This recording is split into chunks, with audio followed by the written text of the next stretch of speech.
the lipstick on his collar. My name is Catherine Moore, and I discovered my husband was cheating when I found lipstick on his shirt collar on a Thursday night in October. Not subtle lipstick, not a barely there smudge that could be explained away as an accident or a mishap at a crowded party where someone might have brushed against him. Bright red theatrical lipstick, the kind that screams rather than whispers, smeared across the white collar of his dress shirt, like someone had marked territory or left evidence deliberately, like a signature or a confession written in cosmetics.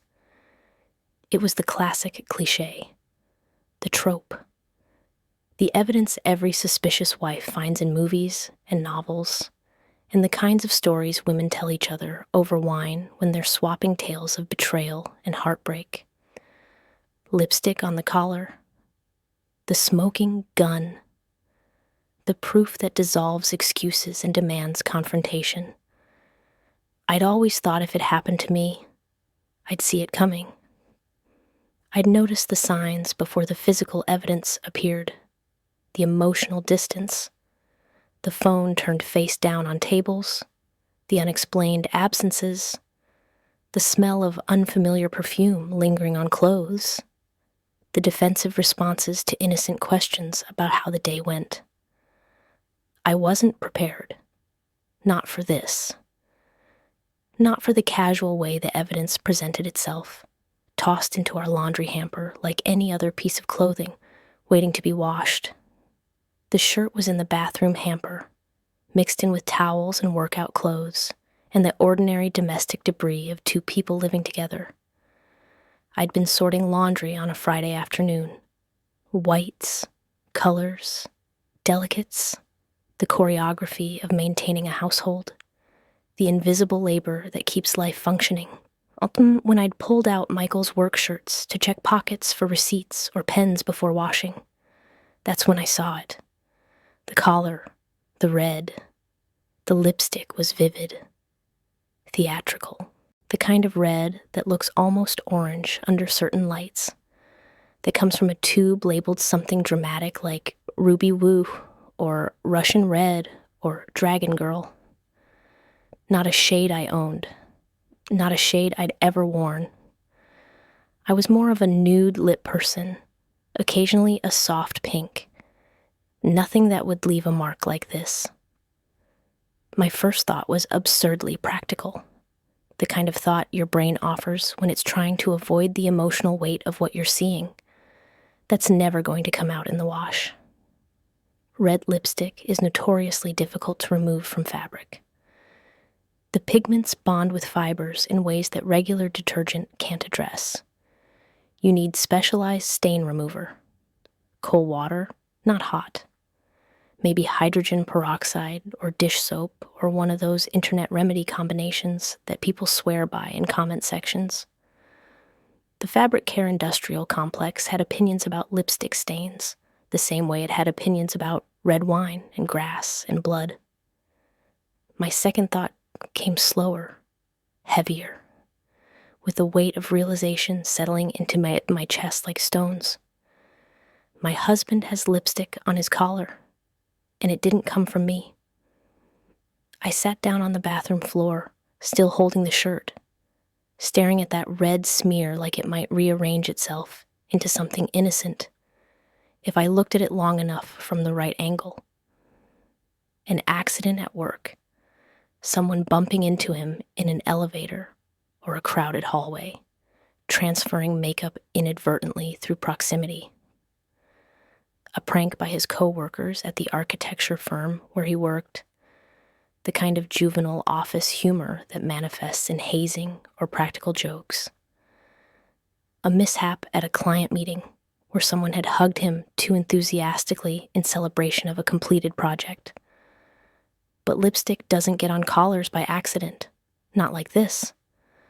Not smeared across the entire back of a collar in a way that suggested sustained contact.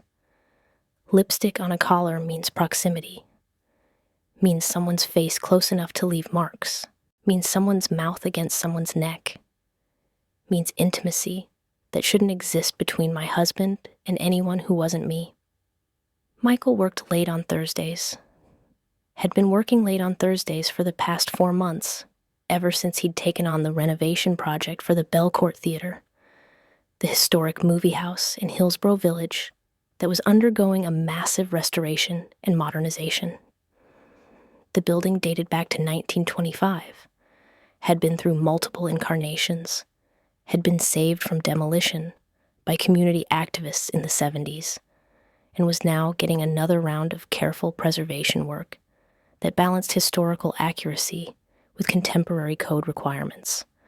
Michael had been excited about the project, called it a once-in-a-career opportunity to work on something culturally significant, something that mattered beyond profit margins and client billable hours, and the usual commercial work that paid well but felt soulless. He'd shown me renderings, talked about the challenges of maintaining the Art Deco aesthetic while updating electrical and HVAC systems that were 70 years out of date, complained about the bureaucratic nightmare of working with historical preservation boards who had opinions about every paint color and light fixture. Thursday late nights had become routine, part of our life's rhythm. He'd text me around 6 p.m., meeting running long, grabbing dinner with the team, home by 10. And he'd arrive home around 10 p.m., sometimes 10:30, sometimes 11, smelling like restaurant food and stress and exhaustion, talking about design challenges and preservation requirements and the complications of keeping a 100-year-old building functional for modern audiences who expected comfortable seating and good sound systems and bathrooms that worked. I'd believed him. Had no reason not to believe him. Michael and I had been married for 9 years, together for 12 if you counted the years before the wedding. We had a house in East Nashville, a renovated bungalow we'd bought before the neighborhood got expensive, back when East Nashville was still considered sketchy by people who lived in suburbs and measured safety by how many chain restaurants were nearby. 2 cats, Fitzgerald and Hemingway, named during a phase when we'd been reading a lot of literature and thought literary cat names were clever. A life that looked functional from the outside and felt functional from the inside most days, except for the usual accumulation of small resentments and unspoken irritations that every long-term relationship collects like dust in corners you don't clean often enough. But apparently, Thursday nights weren't entirely about the Belcourt Theater, or they were about the Belcourt and something else. Something that involved someone who wore bright red lipstick and got close enough to Michael to leave evidence on his collar. I took a photo of the shirt with my phone. Evidence, documentation. The kind of thing you might need later if this conversation went badly. If denials led to gaslighting, led to needing proof that you weren't crazy, that you'd actually seen what you'd seen, that physical evidence existed beyond your potentially unreliable memory. Then I texted Michael, "What time will you be home tonight?" He responded within a minute. "Usual time, 10-ish. Why? Just checking. See you then."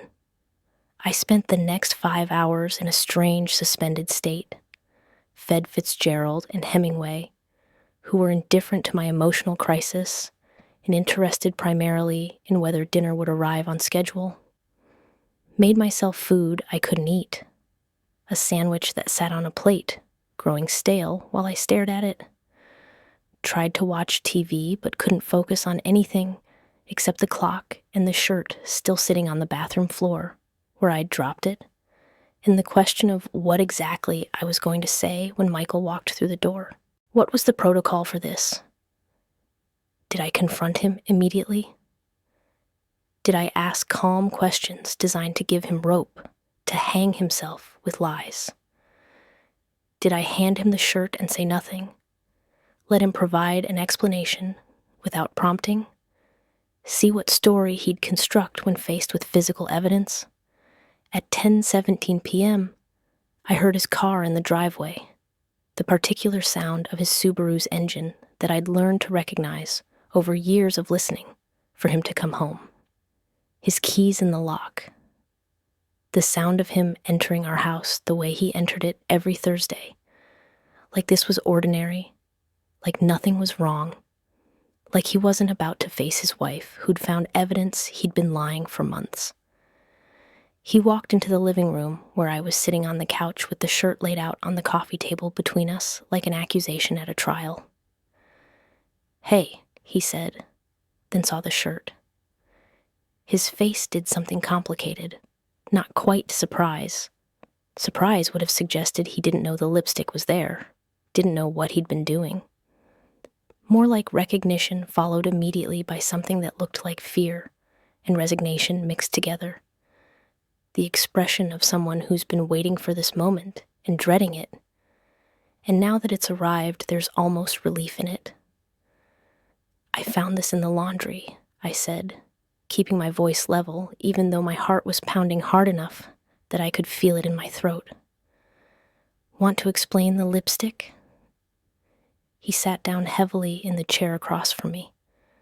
Didn't touch the shirt. Didn't try to pick it up and examine it like maybe it was a mistake.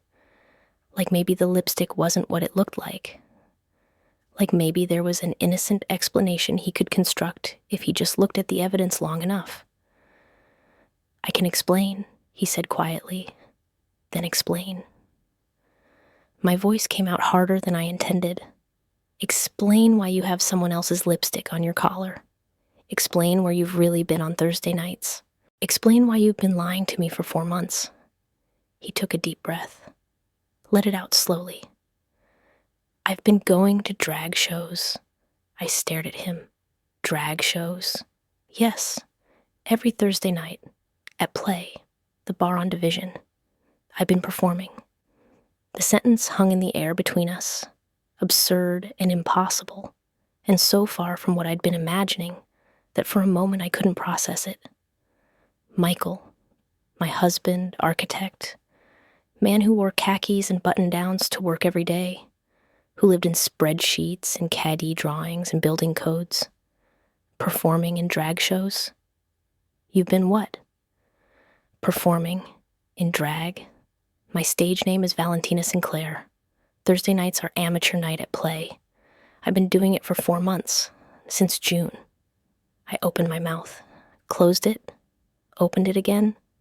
Why? Because I like it. Because it's the only time all week when I feel like I'm not pretending to be someone I'm not.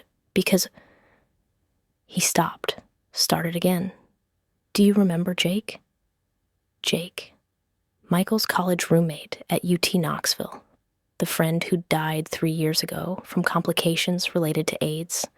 The friend Michael had grieved hard for, harder than I'd seen him grieve for anyone, including his own father, who died when Michael was in grad school. Jake's funeral had been one of the saddest days of our marriage. I'd watched Michael cry in a way I'd never seen him cry before or since. The kind of crying that comes from losing someone who knew you before you learned to hide parts of yourself. Of course I remember Jake. Before he died, he told me something. We were in his hospital room. Do you remember that last visit? When you waited in the lobby because he was too weak for multiple visitors? I nodded. I remembered. Sitting in a waiting room that smelled like disinfectant and sadness, reading magazines I didn't care about, giving Michael privacy for goodbye. He told me he regretted not living more authentically. He said he'd spent years hiding parts of himself. His sexuality, obviously, but also his interests, his real personality, the things that made him happy, because he was afraid of what people would think. His family, who never accepted him being gay. His co-workers at the bank, where he had to present as this straight-laced professional. Everyone. And by the time he decided to stop hiding, by the time he moved to Nashville and came out and started actually living, he was already sick. He ran out of time to be himself. "Michael, you're not gay. We've been married for 9 years. We have a sex life. I'm not gay. I know that. This isn't about sexuality. It's about expression. It's about getting to be creative and theatrical and ridiculous and loud in ways I never get to be. As Michael Moore, responsible architect, boring husband who wears the same 5 shirts to work on rotation, and whose idea of excitement is arguing about load-bearing walls. So you started doing drag. I started going to play to watch. That was in May. I'd heard about it from someone at work, Tyler, one of the junior architects. He's part of the community, goes there regularly. He mentioned it casually during lunch one day, said they did amateur competitions on Thursday nights. And I thought, I want to see that. I want to see what that looks like. So I went. He paused, looked at me like he was trying to gauge whether I was going to interrupt, whether I was going to storm out, whether this conversation was already over. Keep going, I said. I went to play on a Thursday in May, sat at the bar, watched the show, watched people get on stage and transform into these larger-than-life personas and just be free, be loud, be everything society usually tells men not to be, emotional and theatrical and beautiful and completely unashamed. And I thought, I want to try that. I want to know what that feels like. So you did. So I did. I signed up for amateur night the next week, borrowed a wig from Tyler, bought makeup at Ulta, and watched YouTube tutorials until 2 a.m. learning how to contour. Practiced walking in heels in our garage when you were at work. Fell down so many times, thought I'd break an ankle. But I got on that stage. Did a terrible lip sync to a Madonna song. Got exactly 3 claps from the audience. And one of them might have been pity. But I did it. And it felt, Catherine, it felt like the first time in my adult life I'd done something just because I wanted to. Not because it was responsible or professional or what people expected from me. And you've been doing it every Thursday since. Yes. For 4 months. Yes.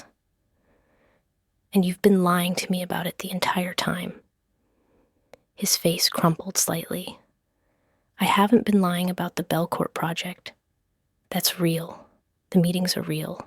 But they don't run until 10 p.m. They end around 6:30, 7 at the latest. And then I go to play. I perform.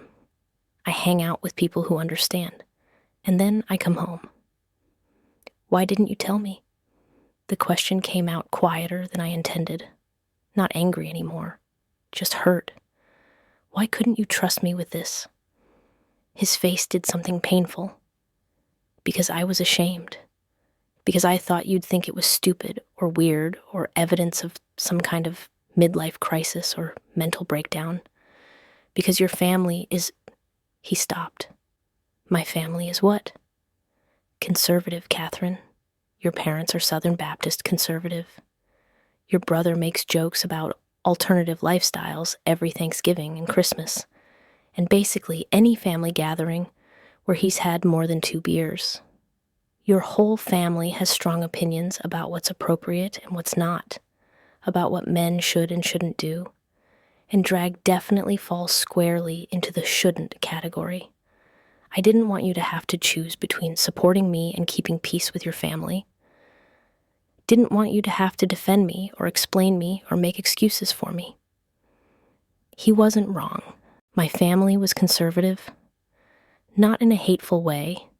They weren't the type to protest at Pride or campaign against gay marriage, but in a deeply traditional, this is how we've always done things way. My father believed in biblical gender roles. My mother believed in proper behavior.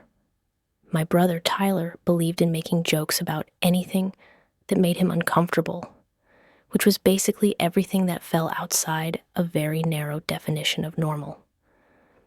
They'd liked Michael because he was respectable, professional, normal, the kind of son-in-law who fit their expectations, who wore appropriate clothes to church when we visited, who talked about sports with my father and home improvement projects with my brother, who performed the role of good husband in ways they recognized and approved of. "Show me," I said. "What?" "Show me. The drag, the performance, Valentina, all of it. I want to see what you've been doing every Thursday. I want to understand what was so important that you couldn't trust me with the truth." "Catherine, I don't think that's a good idea. I'm not asking, I'm telling you. If you've been lying to me for 4 months about this, if this is important enough to risk our marriage over by keeping it secret, then I deserve to see it, to understand it, to know what I'm deciding about. Deciding about? Whether I can accept this, whether I can be married to someone who does drag, whether this is something I can live with, or something that ends us." The next Thursday, I went with him to play. The bar was in a converted warehouse on Division Street, a part of Nashville that had transformed from industrial wasteland to hip entertainment district in the decades since we'd moved here. Outside, a rainbow flag hung above the entrance, lit by spotlights. Windows were painted with pride colors and announcements about upcoming shows. A line of people waited to get in. Young mostly, dressed in everything from club wear to jeans and t-shirts. An eclectic mix of gay men and lesbians and straight allies, and people who didn't fit into easy categories. Inside was loud, crowded, full of people who looked like they'd stopped caring what anyone thought about how they dressed or acted or existed in the world. The energy was electric, celebratory, defiantly joyful in a way I wasn't used to.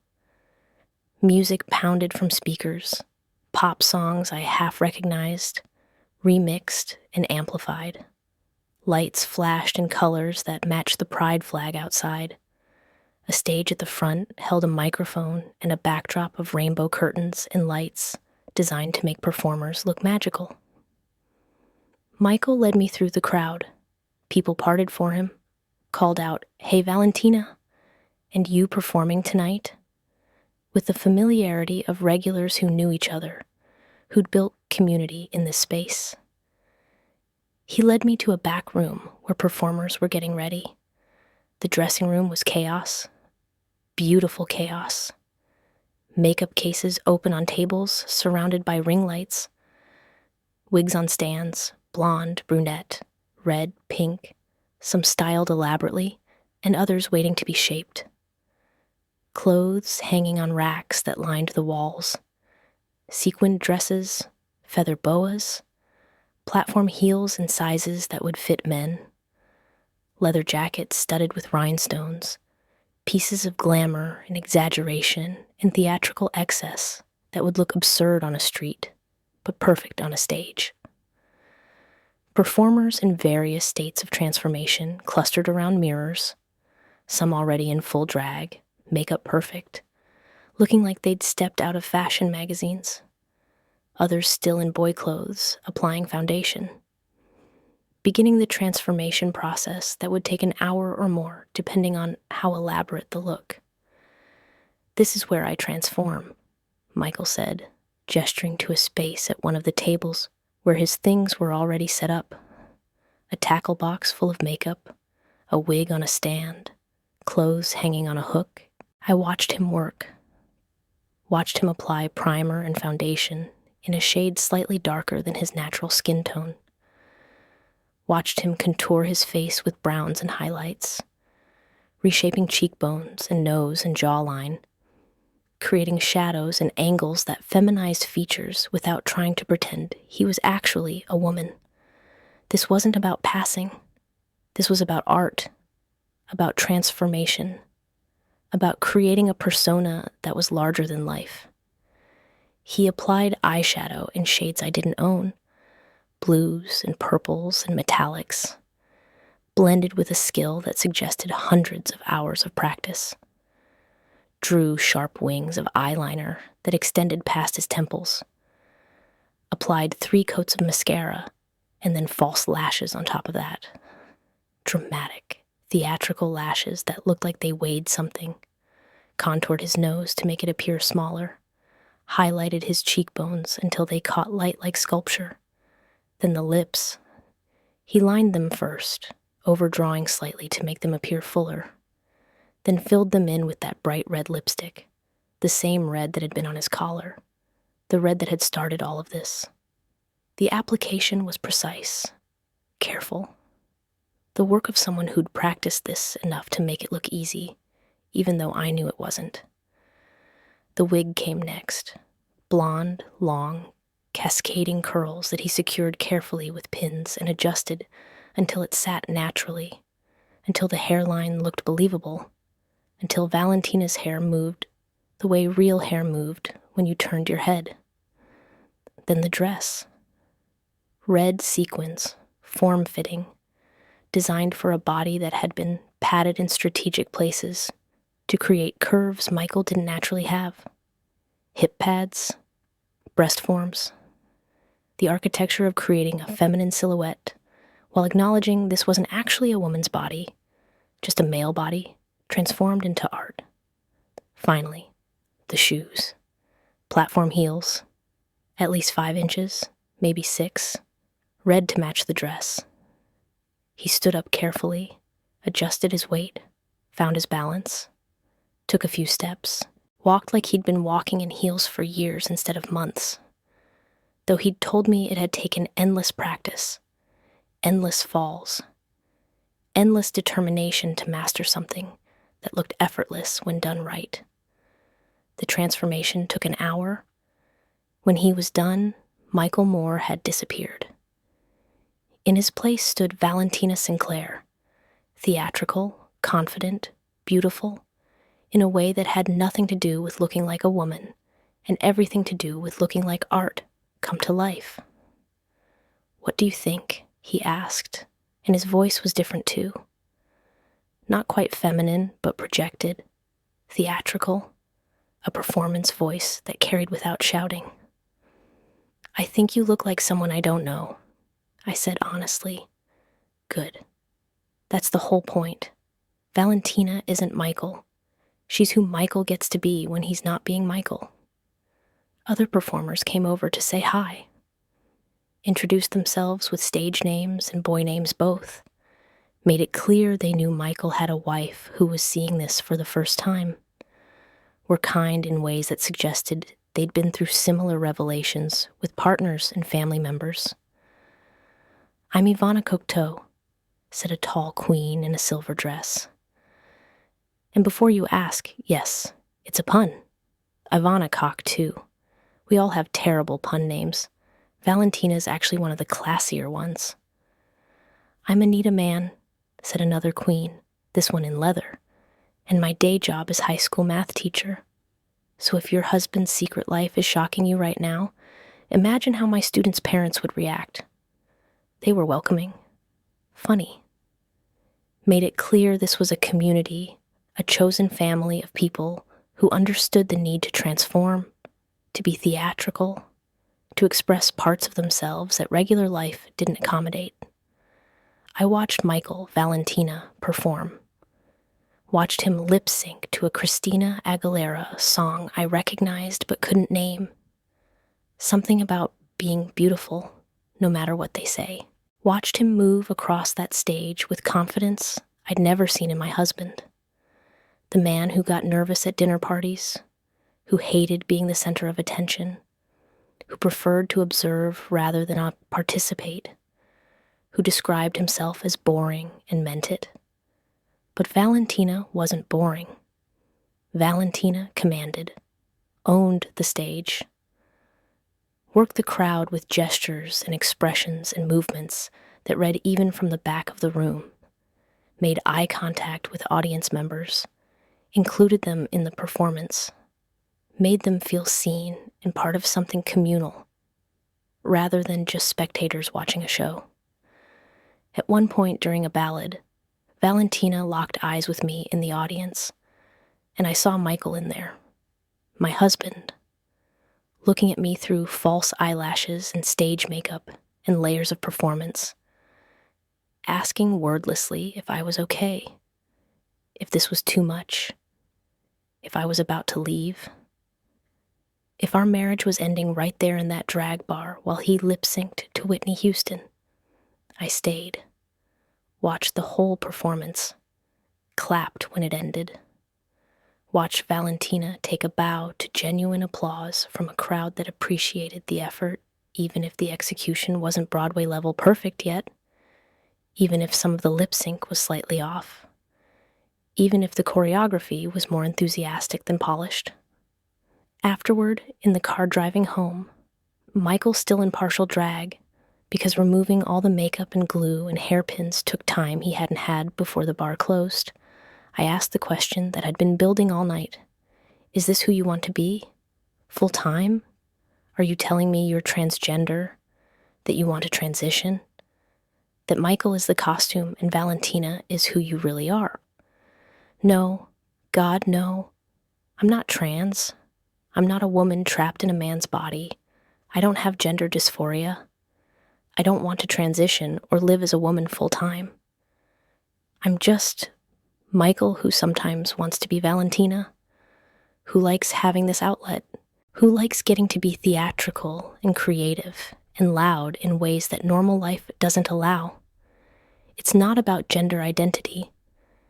It's about expression, about art, about getting to be someone else for a few hours every week, about not being boring all the time. You're not boring. Catherine, I design buildings for a living. I go to meetings about load calculations and egress requirements. I wear khakis. I own 5 identical button-down shirts in different shades of blue. I am the definition of boring, and that's fine most of the time. I like my job. I like our life. But Thursdays I get to be something else, someone else. And it feels good. It feels like I'm honoring what Jake said about living authentically before you run out of time.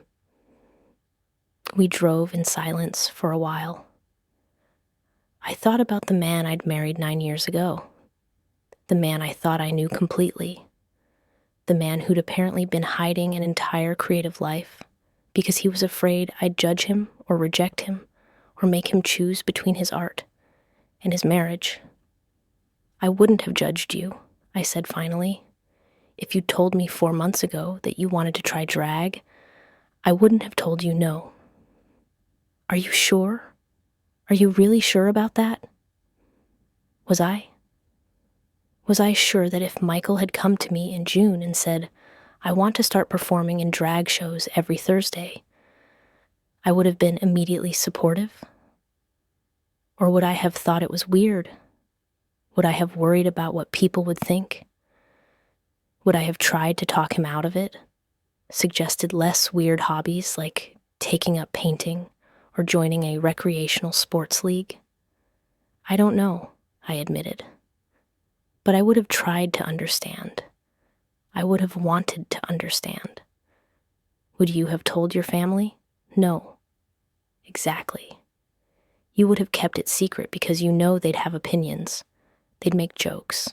They'd question what kind of man I am, what it means about our marriage, whether this is evidence I'm secretly gay or having a mental breakdown. Your dad would probably quote Bible verses about men not wearing women's clothing. Your mom would worry about what people at church would think. Tyler would turn it into a punchline he'd repeat at every family gathering for the next decade. Would probably tell everyone at his gym about his weird brother-in-law who dresses up like a woman. He was right. My family would have reacted exactly that way, would have made it uncomfortable and complicated and loaded with judgment disguised as concern. And I would have been caught in the middle, defending Michael to them and resenting him for putting me in that position, or staying quiet to keep peace and resenting myself for not defending him. So what do we do now? I asked. I don't know. I want to keep performing. It's become important to me. But I understand if you can't handle that. If it's too weird or too much or too different from the person you thought you married. If you want out, I get it.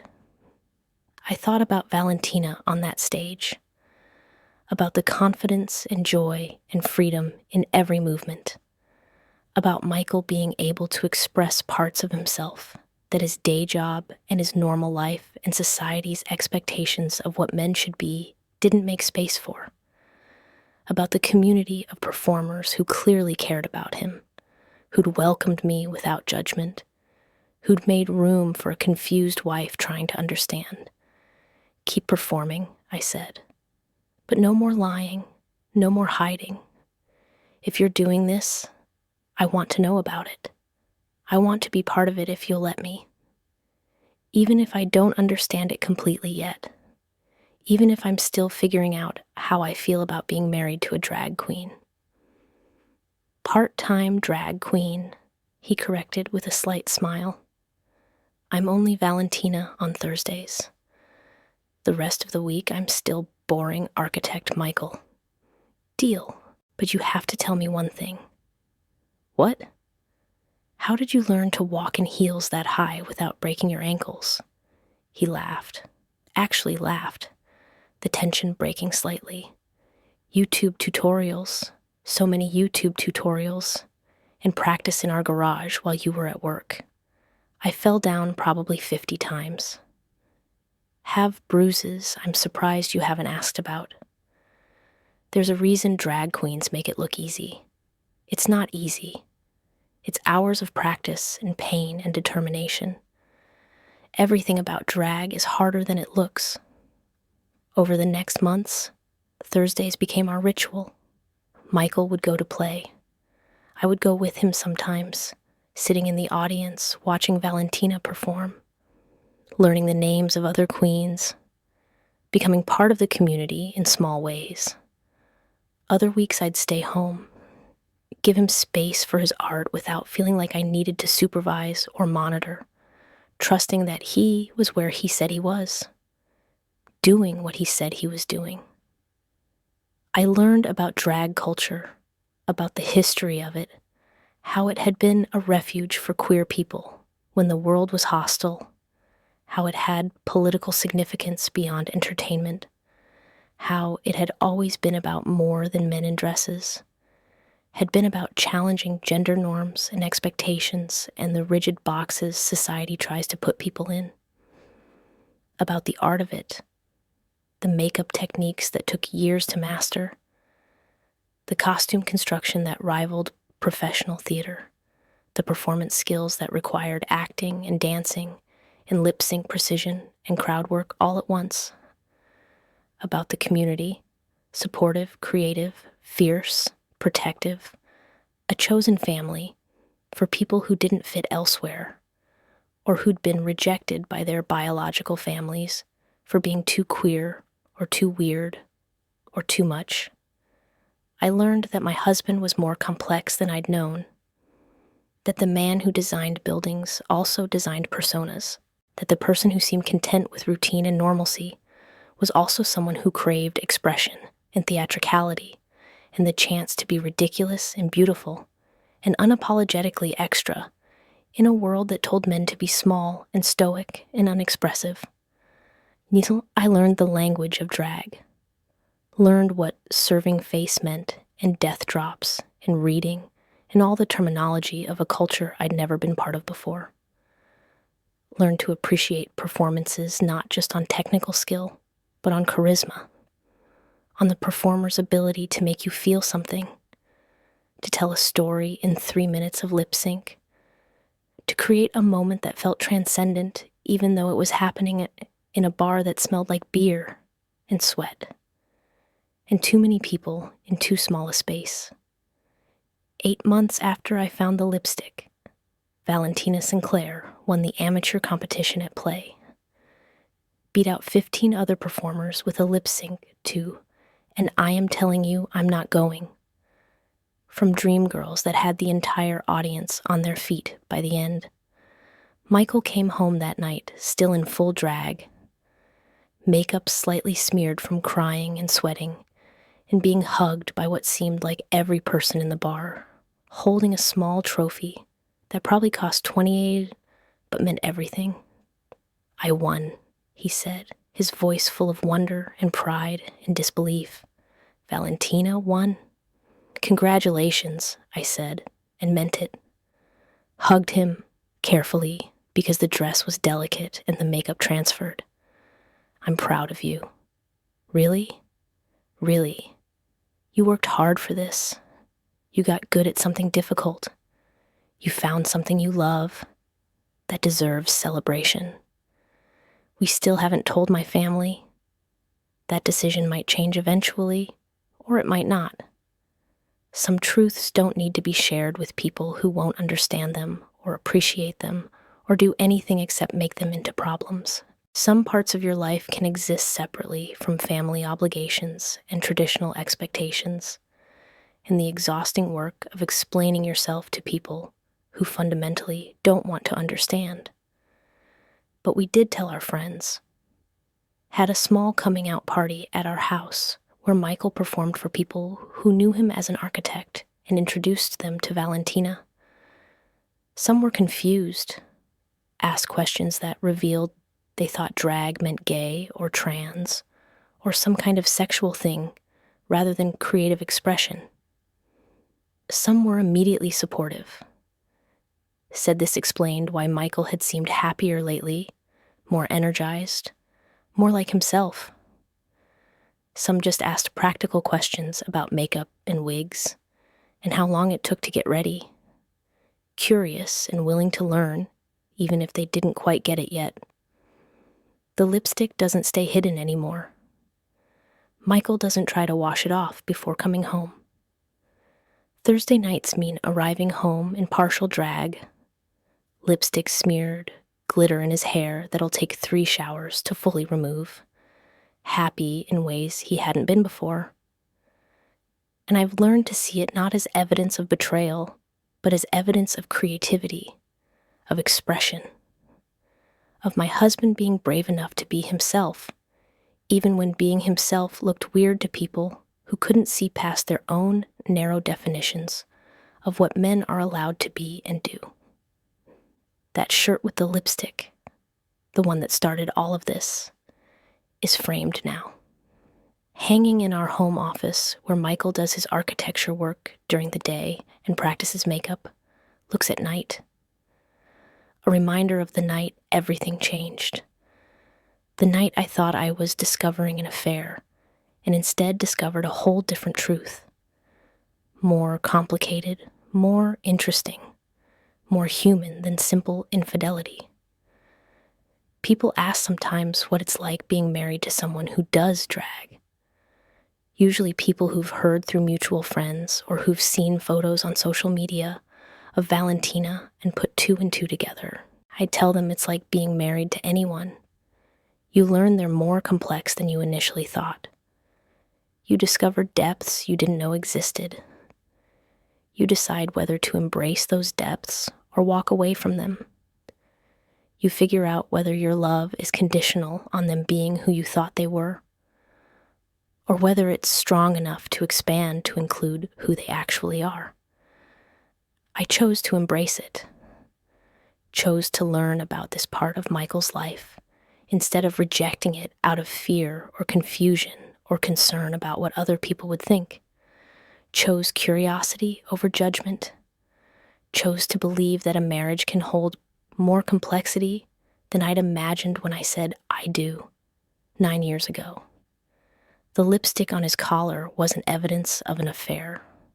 It was evidence of art, of creativity, of a man finding a way to express parts of himself that his normal life had no space for, of a community that welcomed him, of a stage that let him transform into someone louder, braver, more fabulous than everyday life allowed. Yes, my husband does drag, performs every Thursday at a bar on Division Street under the name Valentina Sinclair, wears more makeup than I do, owns more wigs than seems reasonable for someone who only performs once a week, has a stage persona who's confident and theatrical and completely different from Michael the architect, who designs buildings and attends zoning meetings. And I'm proud of him. Proud that he found something he loves. proud that he was brave enough to keep doing it even when he had to hide it from me. Proud that when I found out, he trusted me enough to show me the truth instead of constructing more elaborate lies to maintain the fiction of normalcy. That lipstick stain taught me something about marriage. It taught me that the people we marry are never just one thing. They're architects and performers, serious and theatrical, public and private, men who wear khakis to work and sequined dresses to stages. And the work of marriage isn't loving the version of your partner you thought you married. It's learning to love all the versions they actually are, even the ones that surprise you, even the ones you didn't know existed when you stood at an altar and promised forever. Michael is Michael. Michael is Valentina. Both are real. Both matter. Both deserve to exist without shame or hiding. And I'm married to all of it. The boring architect who talks about building codes, and the fabulous drag queen who performs to Beyoncé, and everything in between. Last month, Valentina performed at Pride, the big stage downtown with thousands of people watching. Michael was terrified, said the amateur night crowd at play was one thing, but Pride was another level entirely. Exposure that felt huge and scary and exciting all at once. I stood in the crowd watching him perform Born This Way to an audience that knew every word, that sang along, that celebrated not just Valentina, but everyone on that stage being exactly who they were without apology. After the performance, Michael found me in the crowd, still in drag, makeup running from heat and tears, and the overwhelming emotion of being celebrated instead of hidden. He hugged me, didn't care that we were in public, that people might see, that this might out us to anyone we knew who happened to be there. Thank you, he said, for not leaving, for staying, for trying to understand even when it was confusing, for being here. Where else would I be, I said. You're my husband. This is part of who you are, and I love who you are, all of it, even the parts I'm still learning about. That's the story of the lipstick on his collar. Not an affair, but a performance. Not betrayal, but art. Not evidence of loving someone else, but evidence of learning to love himself. All the parts of himself that didn't fit into the neat boxes society builds for men. I keep that shirt framed in our office. Look at it sometimes when I'm working, when Michael's at his desk designing buildings, or practicing makeup, or video chatting with other queens about upcoming shows. A reminder that marriage isn't static, that people change and grow and reveal new facets over time. That the partner you married at 27 isn't exactly the same person at 36, and that's okay. That's normal. That's part of what it means to build a life with someone over decades instead of just years. The lipstick stain is fading now. Red lipstick doesn't last forever on fabric, even when you frame it behind glass. But the lesson it taught me remains. That love big enough to last requires flexibility. Requires the ability to expand your understanding of your partner as they expand their understanding of themselves. Requires choosing curiosity over fear when you discover something unexpected. Michael does drag. I support it. And our marriage is stronger for the honesty that came from confronting that lipstick stain instead of ignoring it or running from it. That's what the lipstick taught me. That sometimes the evidence of betrayal you think you're seeing is actually evidence of becoming. That sometimes your partner isn't cheating on you with someone else. They're just trying to find room in their life for a version of themselves that doesn't fit the narrow definition of who they're supposed to be. And sometimes, if you're lucky, if you're brave, if you choose love over fear, you get to witness that becoming. You get to be part of it. You get to watch your partner transform into someone more fully themselves, more authentically alive, more completely human than the version they showed you when you first met. That's the gift the lipstick gave me. Not betrayal, but revelation. Not an ending, but a beginning of understanding my husband in ways I'd never imagined I'd need to. And every Thursday when Valentina takes that stage, when Michael becomes someone larger and louder and more fabulous than daily life allows, I'm grateful. Grateful for the lipstick that forced the truth into daylight. Grateful that I chose to look deeper instead of walking away. Grateful that marriage turned out to be big enough to hold both Michael and Valentina and everything in between. That's love. Real love. The kind that survives surprises. The kind that grows instead of shrinking when confronted with unexpected truths. The kind that says, I see you, all of you, and I choose to stay. The lipstick on his collar brought me that, and I wouldn't change it for anything.